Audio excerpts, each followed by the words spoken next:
আসসালামু আলাইকুম দর্শক, আশা করি ভালো আছেন।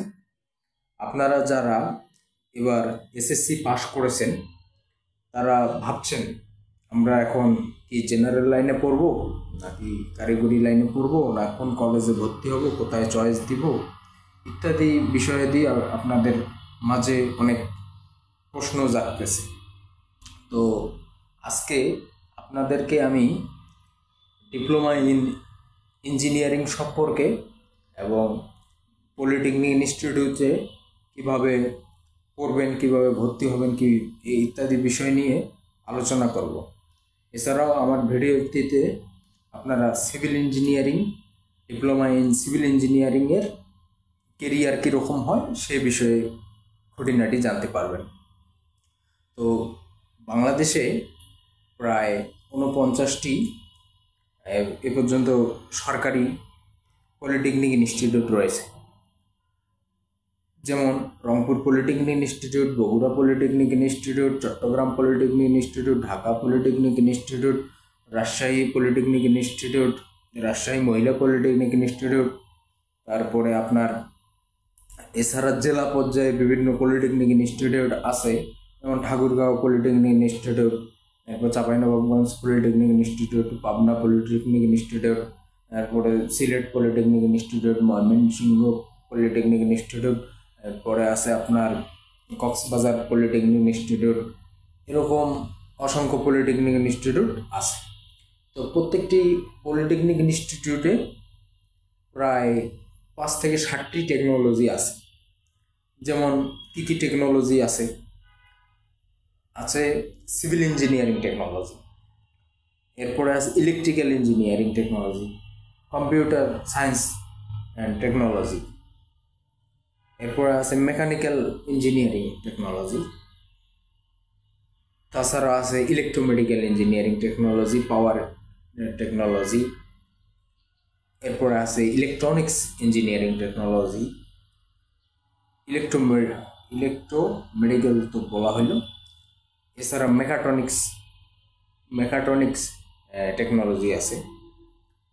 অসংখ্য এরকম টেকনোলজি পাবেন। তবে কোন কোন টেকনোলজি সবচেয়ে ভালো বা তাদের চাহিদা বেশি, সরকারি চাকরি বেশি, এদের বেতন বেশি, সেক্ষেত্রে সেরা তালিকার মধ্যে আছে civil engineering technology, electrical engineering technology, mechanical engineering technology. এই তিনটা হলো টপ। এছাড়াও বাকিগুলোও দিন দিন আমাদের দেশের আর্থসামাজিক অবস্থা উন্নয়ন হচ্ছে, দিন দিন সেগুলোরও চাহিদা বাড়তেছে। অদূর ভবিষ্যতে সেগুলো সেরা টেকনোলজিতে পরিণত হবে ইনশাল্লাহ। আবার বহির কান্ট্রিতে আমি যে তিনটা বললাম, দেখা যাচ্ছে এর চেয়েও অন্য কোনো টেকনোলজি ওই কান্ট্রিতে বেশি বেতন বা বেশি সুবিধাজনক চাকরি হতে পারে। তাহলে মোট কথাই সব টেকনোলজি ভালো, কিন্তু আমাদের চাহিদা, আমাদের বর্তমান সুযোগ সুবিধা অনুযায়ী এই তিনটা, কিন্তু ভবিষ্যতে চাহিদা আরও অন্য টেকনোলজির চেয়ে মানে অন্য কোনো টেকনোলজি এই তিনটাকে টপকে যেতে পারে। ঠিক আছে, তাহলে বোঝা গেল যে সব টেকনোলজি ভালো। তবে বাংলাদেশের প্রেক্ষাপটে বাংলাদেশে সবচেয়ে সরকারি চাকরি বেশি হলো সিভিল ইঞ্জিনিয়ারিং টেকনোলজির, এরপরে ইলেকট্রিক্যাল ইঞ্জিনিয়ারিং টেকনোলজি, এরপর হলো মেকানিক্যাল ইঞ্জিনিয়ারিং টেকনোলজি। আর যেগুলো পাওয়ার সেক্টর আছে, যেমন যে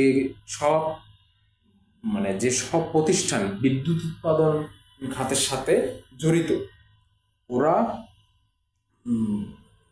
ওদের ইলেকট্রিক্যাল ইঞ্জিনিয়ার যারা আছে এদের প্রয়োজন, পাওয়ার টেকনোলজি ইঞ্জিনিয়ার যারা তাদের বেশি প্রয়োজন।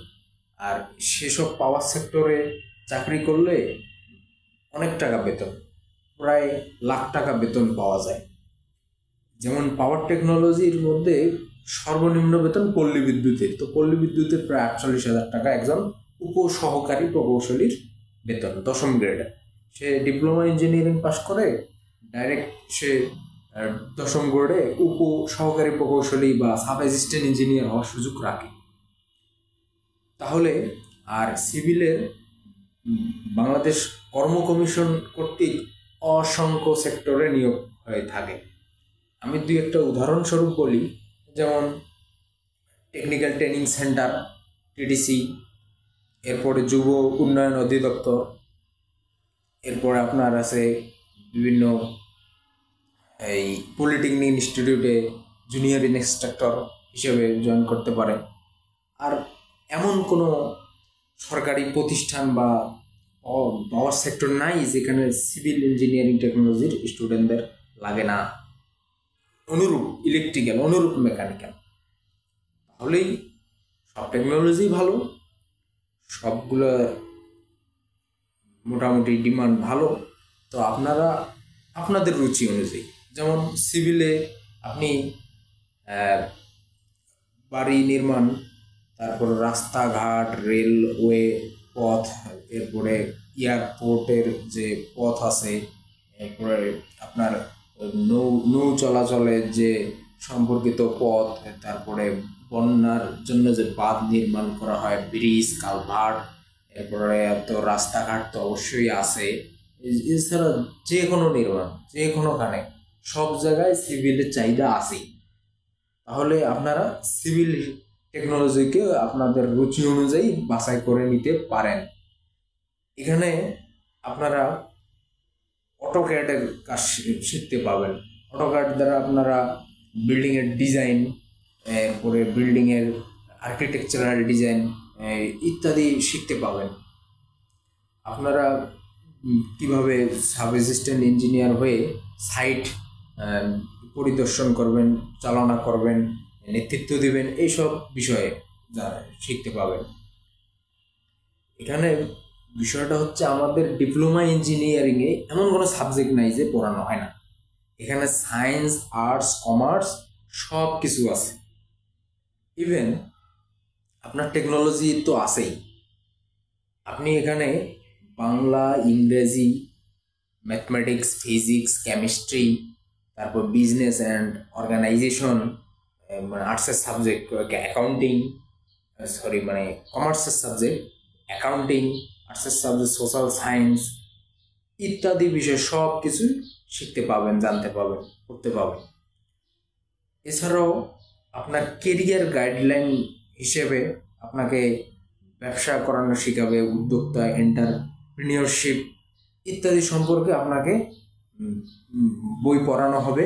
সেগুলো পড়ে আপনি বাস্তব জীবনে কিভাবে আপনি আপনার নিজেকে একজন প্রতিষ্ঠিত ব্যক্তি হিসেবে পরিণত করতে পারেন, সেই সব কিছু গাইডলাইন আমাদের এই কোর্সটিতে সাজানো আছে।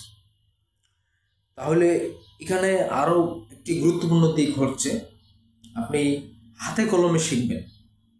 মানে যেমন আমি সিভিলে পড়ি, আমাদের প্র্যাকটিক্যাল হয়েছে, সেটা হচ্ছে থিওডোলাইট। আমরা কিভাবে জমি মাপামাপি করতে হয় ডিজিটাল থিওডোলাইট দিয়ে, তারপরে আপনার টোটাল স্টেশন যন্ত্র দিয়ে, এরপরে শিকল জরিপের দ্বারা আপনার বিভিন্ন পদ্ধতিতে আমরা এই সব কাজগুলো নিজ হাতে কলমে শিখতে পারছি। এছাড়া আপনি লেবেলিং করবেন, রাস্তাঘাট নির্মাণের জন্য যেসব আপনার প্র্যাকটিক্যাল নলেজ দরকার, মোটামুটি সব কিছু আপনারা এখান থেকে আপনাদের কারিকুলামে আছে, সিলেবাসে আছে, আপনারা চেষ্টা করলে শিখতে পাবেন। এবং আপনাদের প্রতিষ্ঠানগুলোতে ওই সম্পর্কিত যন্ত্রপাতি, যেসব যন্ত্রপাতি দরকার সেগুলো যথেষ্ট পরিমাণে আছে সরকারি পলিটেকনিকগুলোতে। আপনারা এই সিভিল ইঞ্জিনিয়ারিংয়ে প্র্যাকটিক্যালে আপনাদেরকে সয়েল টেস্ট কীভাবে করতে হয় সেগুলো শেখানো হবে। এরপরে আপনারা এই কোর্সটি করলে কীভাবে বিল্ডিংয়ের ডিজাইন করতে হয় সে সম্পর্কিত সব কিছু শিখতে পাবেন আশা করি, যদি আপনারা মনোযোগী হন, সময় ফাঁকি না দেন। প্রতিদিনের পড়াশোনা প্রতিদিন মেকআপ করতে পারেন।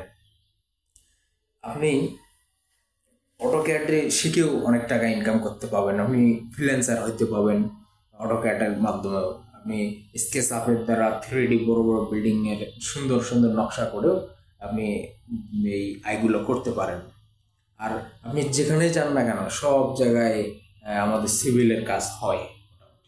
আমি সিভিল সম্পর্কে একটু বেশি বলছি যেহেতু আমি ডিপ্লোমা ইন সিভিল ইঞ্জিনিয়ারিংয়ের কোর্স কমপ্লিট করা একজন শিক্ষার্থী, এজন্য এটার সম্পর্কে আমার একটু বেশি জানা আছে বাকিগুলোর চেয়ে।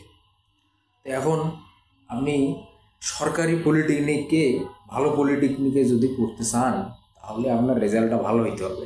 মিনিমাম 4.5 যে বিভাগীয় পলিটেকনিক আছে সেগুলোতে পড়তে গেলে এই রেজাল্টটা লাগবে। ভালো টেকনোলজিতে পড়তে আপনার জিপিএ 5 হলে আরও তো ভালো। এখন আপনি চয়েস দিবেন। চয়েস দেওয়ার ক্ষেত্রে আপনি মানে প্রথম শিফট, সেকেন্ড শিফট অনুযায়ী সর্বোচ্চ 20টি চয়েস দিতে পাবেন, 10টিও দিতে পাবেন, আপনার ইচ্ছা। এখন যেমন আমি একটা চয়েস লিস্টের কথা 10টা দেখিয়ে দিচ্ছি কীরকম হয়। যেমন আপনি রংপুর পলিটেকনিকে সিভিল ইঞ্জিনিয়ারিং ফার্স্ট শিফট, এরপরে সেকেন্ড শিফট, এরপরে electrical first shift second shift, এরপরে হচ্ছে mechanical first shift second shift, এরপর computer first shift second shift, এরপরে electronics first shift second shift, power department first shift second shift. এইভাবে করে আপনি এই 20টি পূরণ করতে পারেন, তবে মিনিমাম 10টি করা যাবে। এখানে আপনার আবেদন 10টি করলে একটু কম লাগবে, 20টি করলে বেশি লাগবে, দ্বিগুণ লাগবে। সেইটা অনলাইনে আপনারা আবেদনগুলো করতে পারবেন। আপনাদের একটা গুরুত্বপূর্ণ বিষয় যেটা আপনাদের অনেকেই সচেতন না থাকার কারণে ভুল করে থাকে, সেটা হচ্ছে আপনারা এটা ওইখানে মাইগ্রেশনটা অন করে রাখেন বা অফ করে রাখেন। যদি আপনার ভালো কাঙ্ক্ষিত কলেজ আসে কখনোই মাইগ্রেশন অন করবেন না, তাহলে চেঞ্জ হয়ে নর্মাল কলেজ চলে আসতে পারে। আর যদি আপনার কাঙ্ক্ষিত ফলাফল না আসে, আপনি যে ভালো পলিটেকনিকে পড়তে চাইছিলেন, ভালো সাবজেক্টে পড়তে চাইছিলেন কিন্তু আসলো না, দুঃখজনক, সেইটা আপনি মাইগ্রেশনটা অন রাখলে আপনার নিচ থেকে উপরের দিকে আপনার ভালো কলেজের লিস্ট চলে আসতে পারে। আরেকটা বিষয় হলো পলিটেকনিক ইনস্টিটিউট কোনো ফ্যাক্ট না। বাংলাদেশে অসংখ্য সরকারি পলিটেকনিক ইনস্টিটিউট আছে। আপনি একটি মানে জেলা পর্যায়ের পলিটেকনিক, একটু নর্মাল পলিটেকনিকে ওখানে যদি একটা ভালো টেকনোলজি নিয়ে পড়েন, প্রথম সেমিস্টার মাত্র 6 মাসের মধ্যে আপনি একটু ভালো রেজাল্ট করে সহজেই আপনি ভালো পলিটেকনিকে যাইতে পারেন। ভালো রেজাল্ট করা পলিটেকনিকে খুব একটা কঠিন নয়। আপনি যদি প্রতিদিন পড়াশোনা করেন, আপনি যদি একটা মানে এখানে ট্রান্সফার নেওয়ার জন্য 3.80 পর্যন্ত পয়েন্ট হলে হয়ে যায়। তো কীরকম আপনি এই রেজাল্টটা ভালোভাবে করবেন কিভাবে, সেটা হলো আমাদের পলিটেকনিকে সৃজনশীল নাই কোনো। এখানে বোর্ড প্রশ্ন প্রায় ঘুরে উল্টে প্রতিবারেই আসে। এই প্রশ্নগুলো আপনি ভালো করে আয়ত্ত করবেন, পড়বেন। এই আর আপনার প্র্যাকটিক্যাল মানে নলেজগুলো নেবেন। এরপর আপনার ভাইবা হবে, ভাইবা ভালো দিবেন, তাহলে ভাইবা আপনি ভালো দিতে পারবেন। প্রত্যেকটা বিষয়ে একটা ভালো মার্ক নিয়ে আপনি প্রথম সেমিস্টারেই অন্য একটি ভালো সেমিস্টার মানে পলিটেকনিকে যেতে পারবেন। আবার প্রথম সেমিস্টারে না হলেও দ্বিতীয় সেমিস্টার, তা না হলেও তৃতীয় সেমিস্টার, এভাবে আপনার কয়েকবার সুযোগ আছে পলিটেকনিক থেকে অন্য পলিটেকনিকে ট্রান্সফার নেওয়ার। কাজেই এটা কোনো ব্যাপার না, তবে একটু বাইরে থাকার মেন্টালিটিটা আপনার থাকতে হবে। মানে আপনি সারা বছর মানে এত বড় হয়ে গেছেন, বাড়িতে আজীবন কাটাবেন, বাইরের জগৎ দেখবেন না, তাহলে আপনার শিক্ষার অনেক ঘাটতি থাকবে।